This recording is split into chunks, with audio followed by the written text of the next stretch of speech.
इसका ध्यान तो रखना ही पड़ेगा। भैया रुक्मिणी का विवाह भगवान श्याम सुंदर के साथ हुआ, तो इस विवाह में नंद यशोदा सारे ब्रजवासी भी आए। भगवान कन्हैया सभी को लेने के लिए गए, क्योंकि भगवान ने वचन दिया था गोपियों को, भगवान ने वचन दिया था मैया यशोदा को, मैया अवश्य आना। आज जब रुक्मिणी को लेके भगवान द्वारका पहुंचे तो भगवान को याद आ गया कि मैं मैया बाबा के बिना विवाह कैसे कर सकता। तो भागवत में तो वर्णन नहीं आया, लेकिन गर्भ संहिता में लिखा है कि नंद यशोदा सारी ब्रजवासी भगवान के विवाह में सम्मिलित हुए। बड़ा सुंदर भगवान का विवाह हुआ। ब्रह्मा जी ने विधिवत रूप से करवाया। मार्गशीर्ष मास की शुक्ल पंचमी को आज द्वारकापुरी में सभी आनंदित हैं और नित्य प्रतिदिन आनंद उत्सव चल रहे हैं। सभी नित्य प्रतिदिन उत्सव मनाते हैं और भगवान के मुखड़ा को निहारते हैं। कहते हैं धीरे धीरे आनंद के दिन बीतने लगते हैं। समय आने पर मैया रुक्मिणी के पुत्र का जन्म होता है। कहते हैं जो सुख के दिन होते हैं वो जल्दी बीत जाते हैं और दुख का दिन एक दिन भी अगर बीतता है ना तो एक वर्ष के समान लगता है। इधर मैया रुक्मिणी से पुत्र हुआ जिसका नाम हुआ प्रद्युम्न जी महाराज। जैसे ही भगवान का पुत्र हुआ तो जन्म लेने के बाद ही सम्रासुर नाम के दैत्य ने भगवान के पुत्र का हरण कर लिया। और भगवान के पुत्र का जब सम्रासुर ने हरण किया तो उसने जाकर के भगवान के पुत्र को समुद्र में फेंक दिया, क्योंकि वो जानता था कि भगवान का पुत्र ही मेरा वध करेगा, मुझे मारेगा। तो इसने भगवान के पुत्र को समुद्र में फेंक दिया। लेकिन व्यक्ति कुछ भी करे अपनी मृत्यु को टालने के लिए, लेकिन वो अपनी मृत्यु को टाल नहीं सकता है। इसने समुद्र में तो फेंक दिया और समुद्र में भगवान के पुत्र को मछली ने निगल लिया और कुछ मछुआरों ने उस मछली को पकड़ा। तो अल्लाह ने उस मछली को जब चीरा तो उस मछली के पेट से भगवान के पुत्र जीवित निकले। तभी तो कहा जाता है कि मारने वाला है भगवान, बचाने वाला है भगवान, बाल न बाका होता उसका जिसका रक्षक दयानिधि। राम की न चाहे सोई हुई, करे अन्यथा अस नहीं कोई। भगवान के पुत्र जब मछली के पेट से जीवित निकले, जिंदा निकले, तो ये सम्रासुर को ही भेंट में दिए गए, जिसने समुद्र में फेंक दिया। और वहीं पर भगवान के पुत्र का लालन पालन हुआ।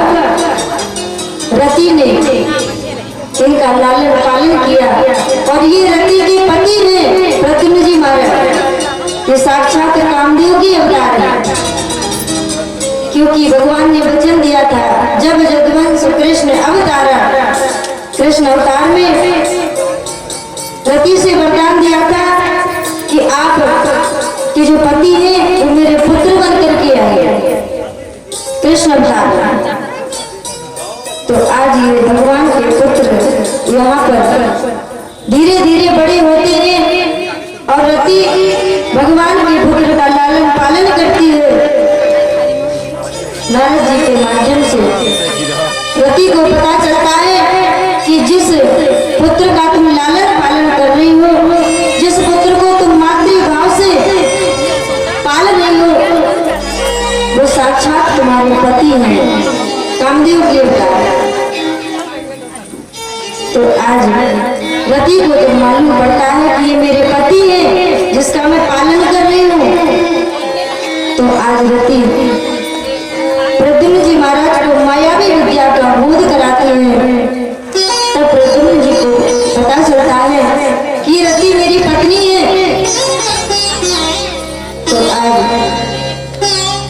प्रद्युम्न जी महाराज सम्रासुर के साथ में बड़ा विशाल युद्ध करते हैं और सम्रासुर राक्षस का वध करते हैं।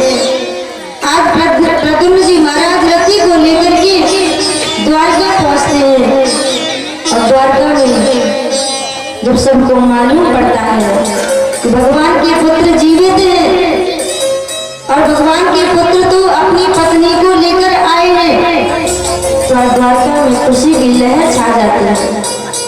अब किसी को पता चले किसी का पुत्र जन्म से ही गायब हो जाए और जब आए तो अपनी बहू को लेके आए, तो इससे बड़ी खुशी की बात क्या हो सकती है। आज मैया रुक्मिणी ने जाना तो रुक्मिणी मैया आनंदित हो गई, प्रसन्न हो गई। सबके अपने भाव सुखदेव जी महाराज कहते हैं कि सत्राजित नाम का राजा जो था ना, वो सूर्य का भक्त था।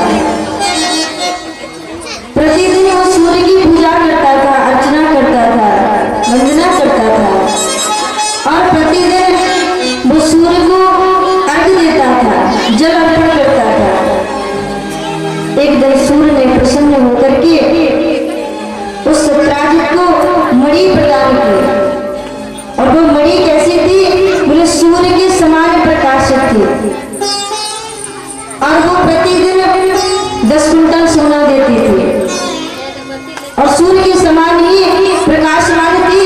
तो एक बार ये सत्राजित उस मणि को अपने गले में पहन करके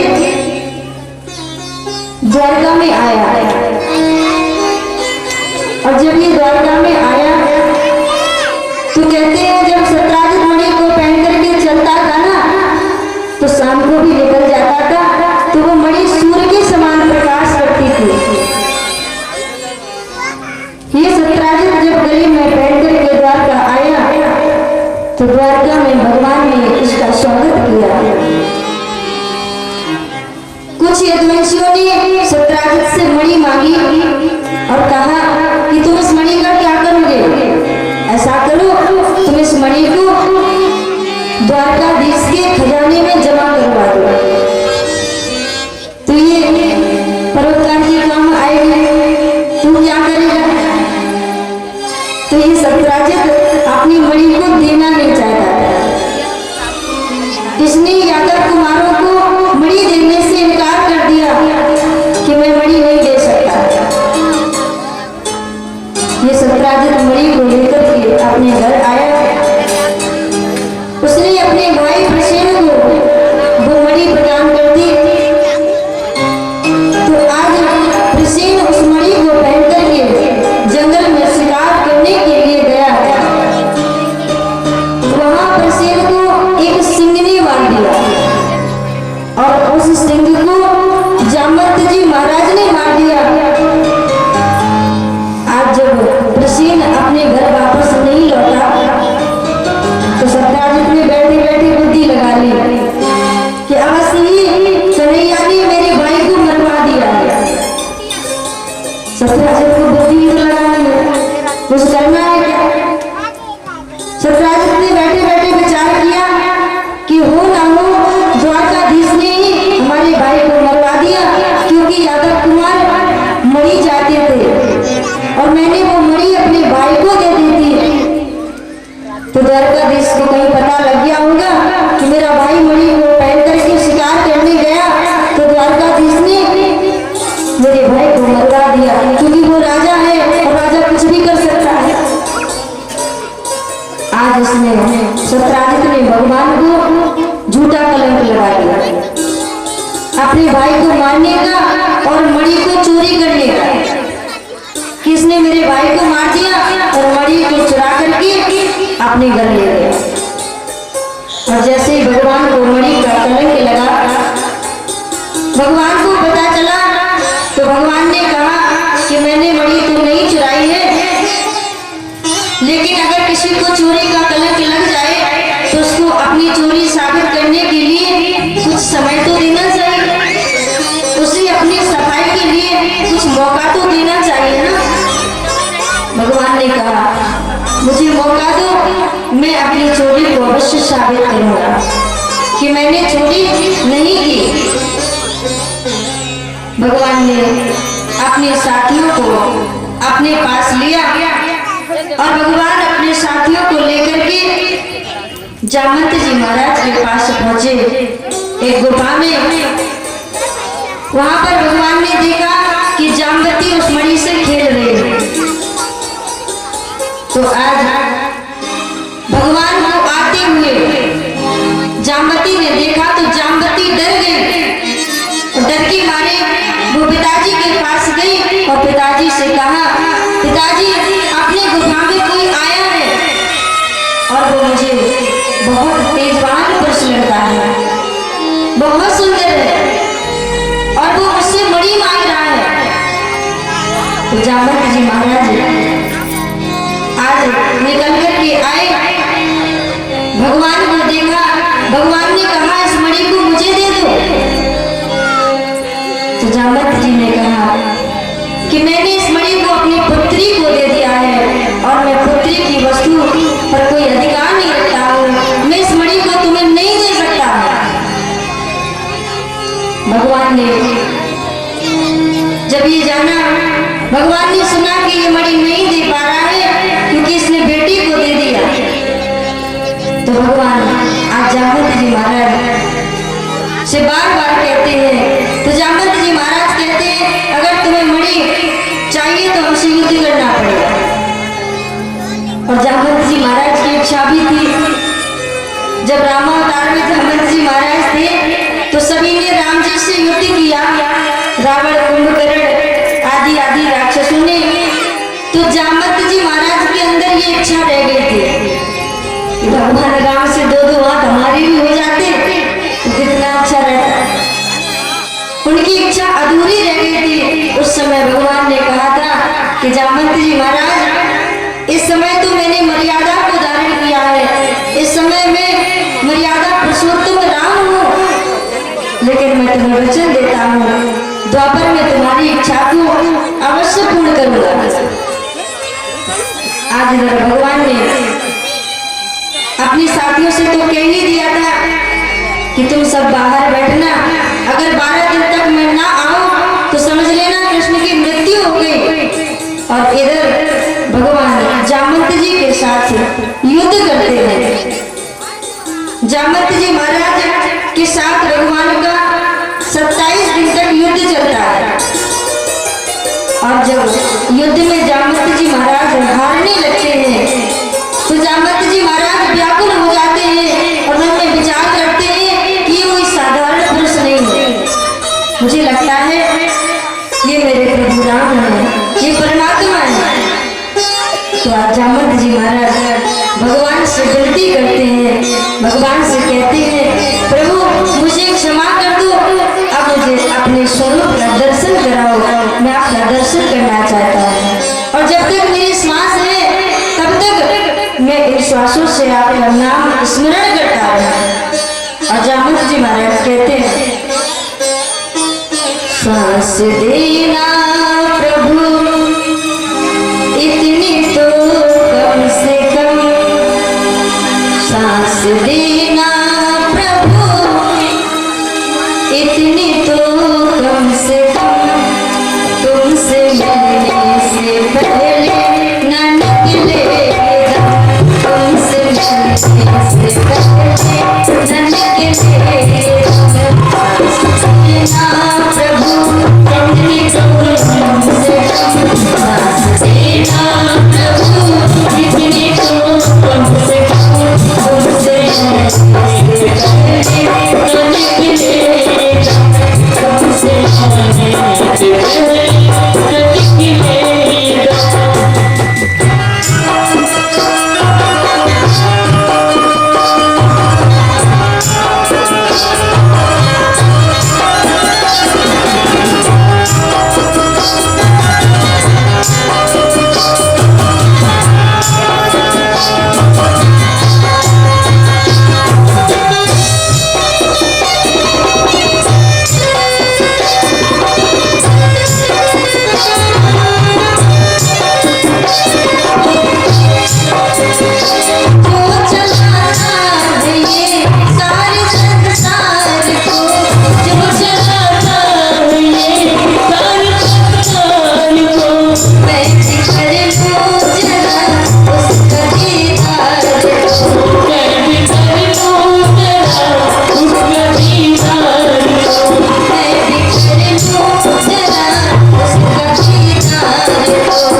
जामवंत जी महाराज को भगवान श्याम सुंदर राम के रूप का भी दर्शन कराते हैं।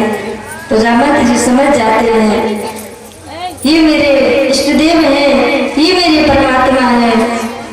तो आज जामवंत जी महाराज भगवान के चरणों में गिर जाते हैं और कहते हैं प्रभु मुझे क्षमा कर दो, लेकिन मैं आपको मणि नहीं दे सकता हूँ, क्योंकि मैं उस मणि को अपनी बेटी को दे चुका हूँ और बेटी का धन किसी को नहीं दिया जाता है। आज जामवंत जी कहते हैं अगर आपको मणि चाहिए तो आप मेरी पुत्री को स्वीकार करें, आप मेरी पुत्री को अपनी पत्नी के रूप में वर्ण करें। भगवान ने आज जामवंत जी की प्रार्थना करने पर जामवती को अपनी पत्नी बनाया, जामवती को स्वीकार किया और जामवती को लेकर भगवान द्वारका आए। इसके बाद भगवान का एक और विवाह हुआ। अब तक भगवान की कितने विवाह हुए किसी को पता है? एक तो विवाह रुक्मिणी के साथ हुआ और ये दूसरा विवाह जामवती के साथ हुआ। भगवान ने द्वारका में आकर जामवती के साथ विवाह किया और मणि को जब लेकर के आए तो द्वारका में आज खबर फैल गई कि कन्हैया ने मणि को नहीं चुराया। ये सत्यराजित तो झूठ बोल रहा था और जिस समय सत्यराजित ने कहा था कि मणि को भगवान ने चुराया तो उस समय सारी द्वारका कहने लगी थी हाँ बिल्कुल चुराया होगा, क्योंकि बचपन से चोर रहा है। बचपन से अगर किसी का रिकॉर्ड खराब रहे बाद में वो कितना भी सही हो जाए लेकिन उसकी बात का भरोसा नहीं होता है। तो सब कहने लगे थे कि हाँ बिल्कुल चुराया होगा, बचपन से माखन चोरी करता रहा और अब राजा बन गया तो मणियों को भी चुराने लगा। और जब भगवान ने साबित कर दिया मणि लेकर के आए तो आज सारी बात पलट गई। कहा जाता है ना जाकी सरकार उबाई की जय जयकार। जनता को कुछ पता नहीं चलता है कि जनता का मत किसकी तरफ है। जो भी वोट मांगने जाएगा तो जनता सभी से कहती है हम तुम्हें वोट देंगे, हम तुम्हें वोट देंगे। लेकिन असलियत कब पता चलती है? बोले जब वोटिंग होती है, जब कोई जीत हार का निश्चय हो जाता है तब पता चलता है कि जनता ने वोट किसको दिया, जनता ने सपोर्ट किसको किया। तब तक जनता के भाव का कोई पता नहीं लगा सकता। जब भगवान ने साबित कर दिया तो सारी द्वारकापुरी कहने लगी हम तो पहले से ही जानते थे भगवान श्री कृष्ण द्वारका के राजा हैं, क्या वो चोरी कर सकते हैं, क्या वो मणि को चुरा सकते हैं? ये सब झूठ बोल रहे थे। और जब कलंक लगा था भगवान को तो सब कह रहे थे कि हाँ माखन चोर है, बिल्कुल मणि को चुराया। ये जमाना है अच्छा देखेगा तो अच्छा कहेगा और थोड़ा सा बुरा अगर दिख गया तो सारा अच्छा जो है ना धरा का धरा रह जाता है। सो अच्छाइयाँ आप किसी के साथ करोगे और एक कमी को अगर उसने देख लिया तो 100 अच्छाइयों पर पानी गिर जाता है। 100 अच्छाइयाँ खत्म हो जाती है, बस एक कमी नजर आती है और उस कमी के कारण अच्छे से अच्छे व्यक्ति को त्याग दिया जाता है एक बुराई के कारण। तुम दुनिया के लिए तभी तक अच्छे हो जब तक तुमसे वो एक गलती नहीं हो जाती। एक गलती के होते ही तुम्हारी सारी अच्छाइयाँ खत्म हो जाती है। आज सभी द्वारकावासी कहते हैं वो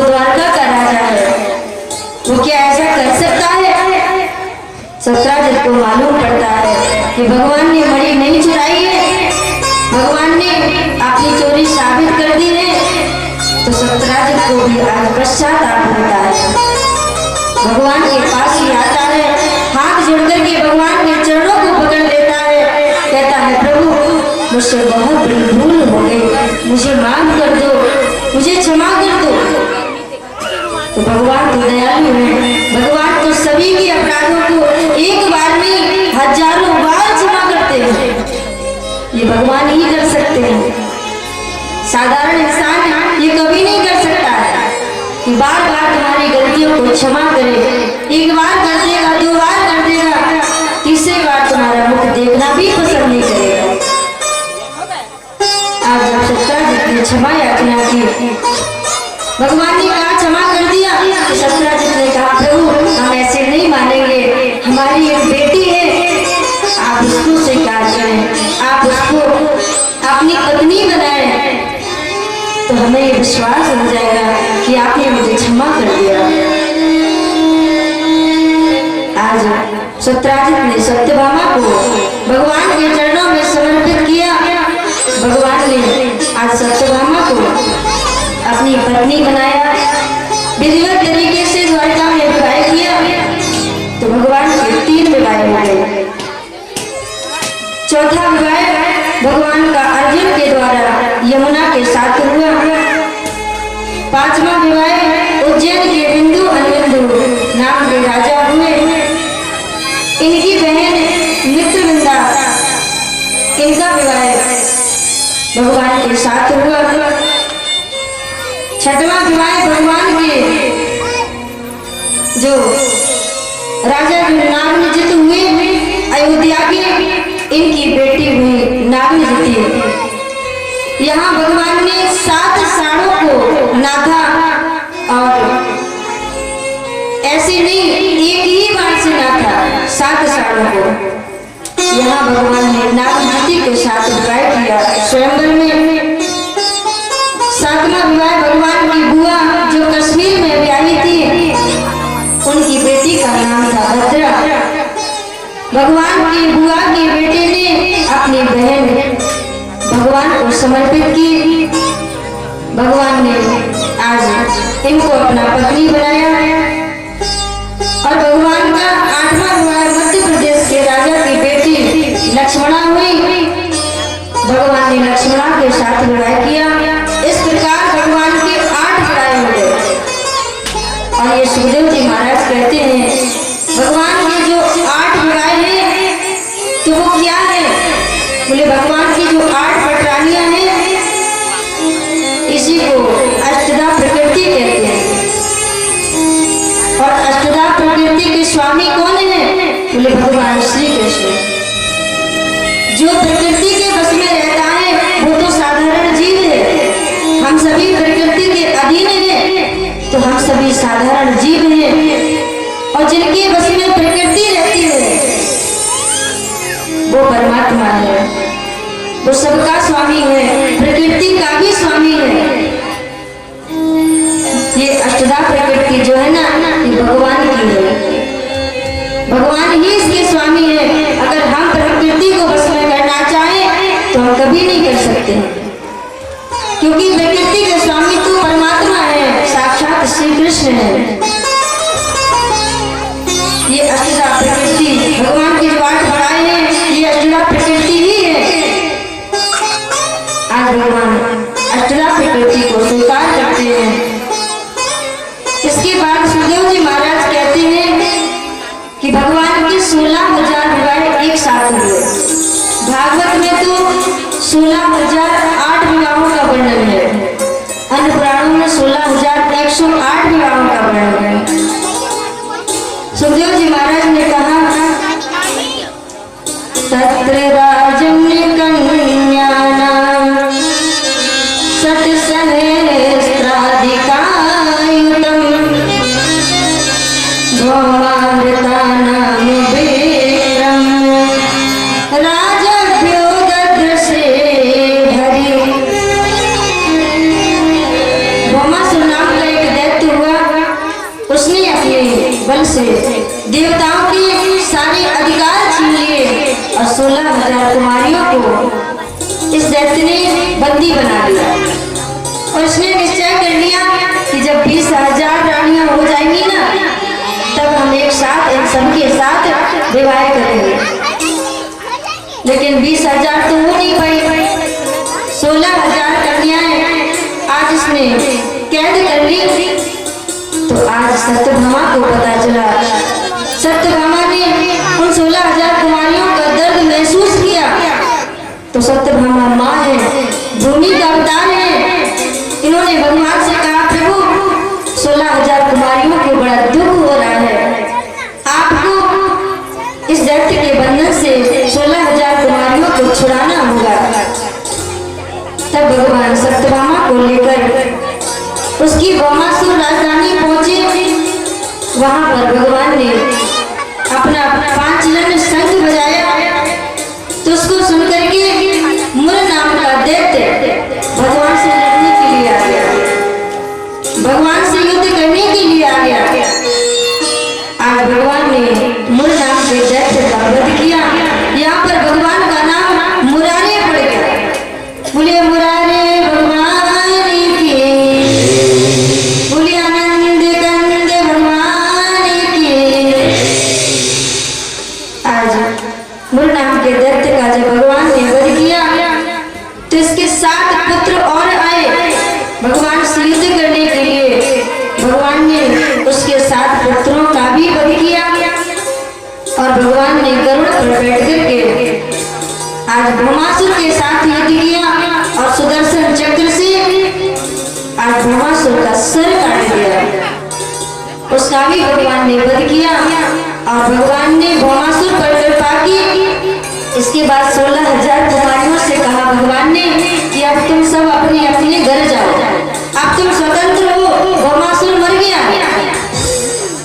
तो आज 16,000 कुमारियां एक स्वर में बोल पड़ती है, कन्हैया मैं घर नहीं जा सकती, क्योंकि मैं इतने समय तक इस राक्षस के कैद में रही, तो मुझे घर वाले कैसे अपना सकते हैं। आज 16,000 कुमारियां भगवान के सामने रो पड़ती है, कहती है कन्हैया तुम जानते हो हम स्त्री हैं, हम एक लड़की हैं, हम इस राक्षस के कैद में इतने वर्षों तक रही, तो मेरे माता पिता मुझे स्वीकार नहीं करेंगे। संसार वाले न जाने क्या क्या बातें बनाएंगे, न जाने क्या क्या आरोप लगाएंगे, न जाने क्या क्या कलंक लगाएंगे। इसलिए केशव हम सब अपने घर नहीं जा सकते।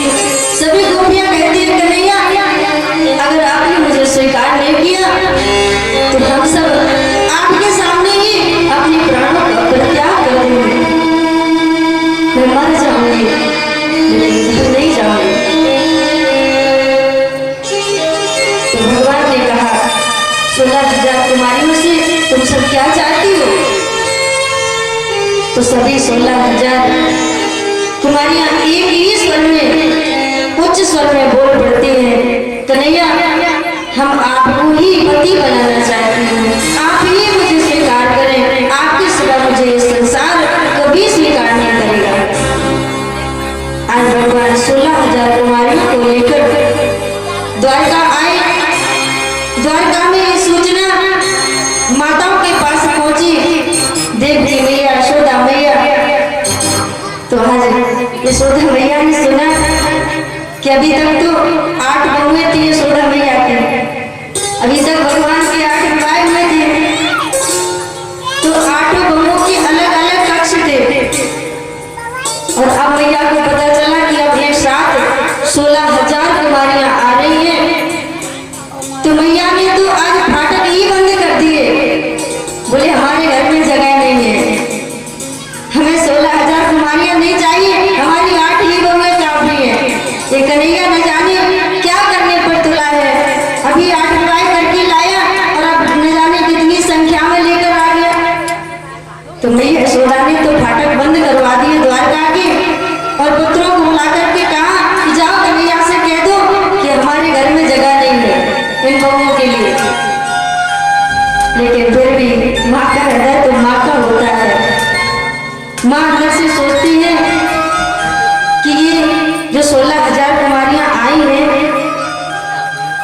जब मेरा कन्हैया इनको अपनी पत्नी बना करके लाया तो इनके पिता ने दहेज में बहुत सारा दहेज भी दिया होगा दान में।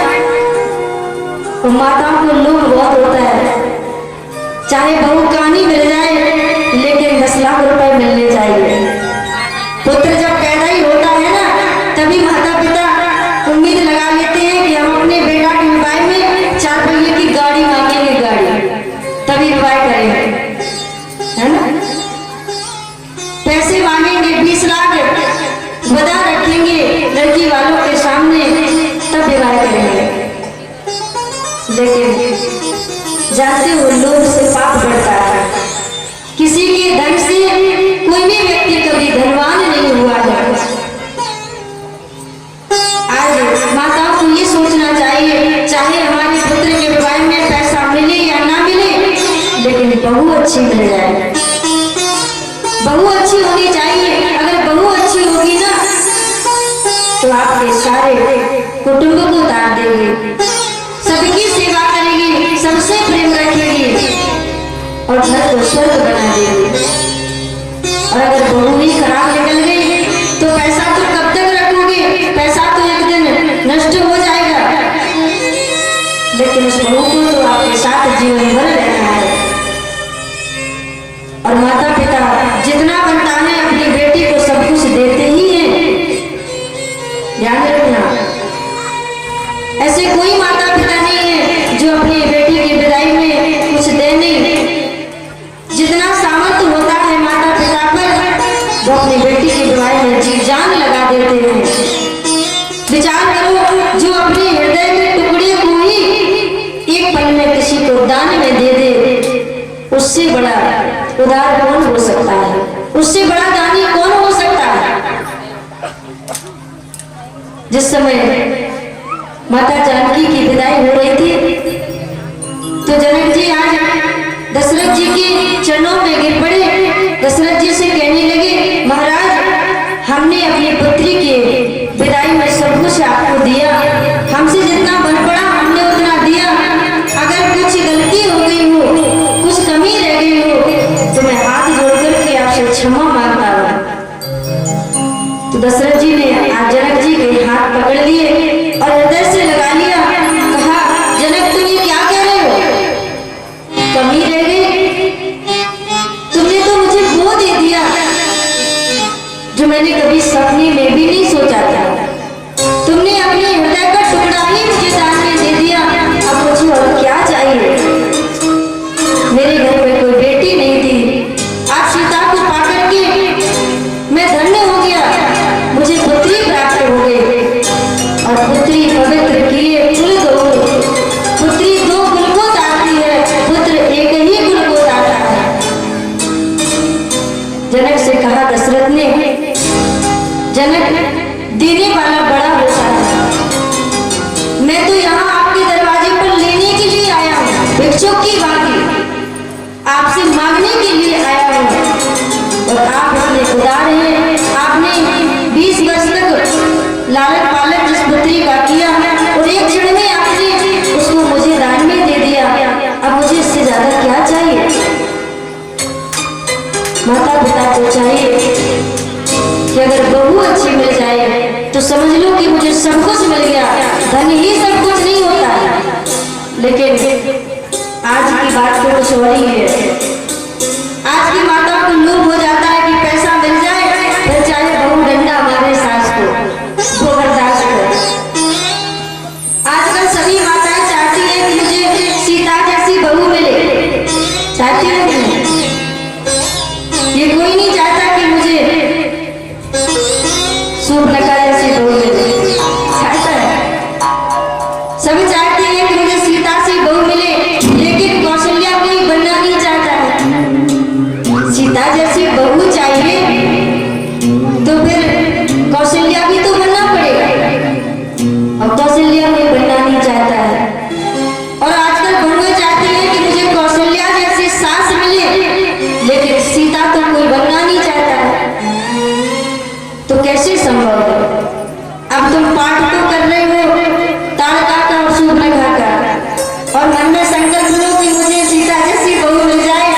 तो कैसे मिल सकती है।